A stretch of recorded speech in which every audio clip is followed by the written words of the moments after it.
Hi అండి, welcome back to decent fly box. ఇవాళ నేను జిలేబీ ఎలా తయారు చేయాలో మీకు చెప్తున్నాను.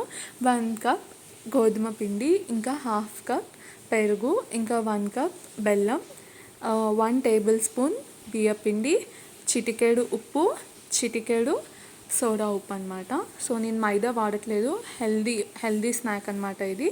సో హెల్దీగా మనము గోధుమ పిండిని తీసుకుంటున్నాం ఇక్కడ. సో ఇలా మొత్తం ఒక బౌల్లోకి యాడ్ చేసుకోవాలి గోధుమ పిండి ఇంకా బియ్యం పిండి.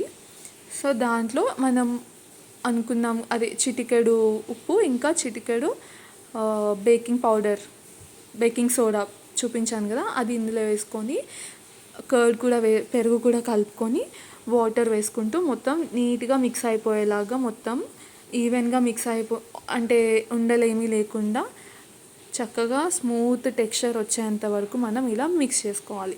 సో చూసారు కదా, ఇలా స్మూత్గా అయిపోయిన తర్వాత ఇప్పుడు మనం ఏదైతే బెల్లం తీసుకున్నామో 1 కప్, దాన్ని మనం బెల్లం పాకం చేసుకోవాలన్నమాట. బెల్లం ఇష్టం లేని వాళ్ళు చక్కెరతో కూడా చేసుకోవచ్చు, కానీ నేను బెల్లం అనేది హెల్దీ అనమాట. సో అందుకని నేను బెల్లం తీసుకొని బెల్లంతో చూపిస్తున్నాను బెల్లం జిలేబీ. సో దీంట్లో కొంచెం వాటర్ వేసి అలా పాకం రెడీ చేసి పెట్టుకొని, ఇప్పుడు మనం ఒక కవర్కి ఇలా తీసుకొని ఒక చిన్న హోల్ క్రియేట్ చేసి, చిన్నగా కట్ చేసి ఎడ్జెస్ కట్ చేసి దాంట్లో ఇలా మనం కలిపి పెట్టుకున్న ఈ పిండి మిశ్రమాన్ని దాంట్లో కలిపి వేయాలన్నమాట. సో కలిపేసిన తర్వాత ఇప్పుడు దీన్ని మనము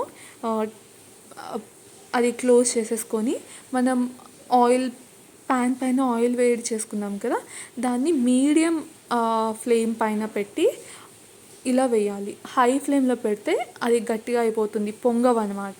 సో ఇక్కడ మీకు కనిపిస్తున్నాయి కదా బబుల్స్ వచ్చి ఎలా పొంగితేనే మనకి క్రిస్పీగా, ఇంకా పాకాన్ని కూడా చక్కగా అబ్జర్వ్ చేసుకుంటాయి.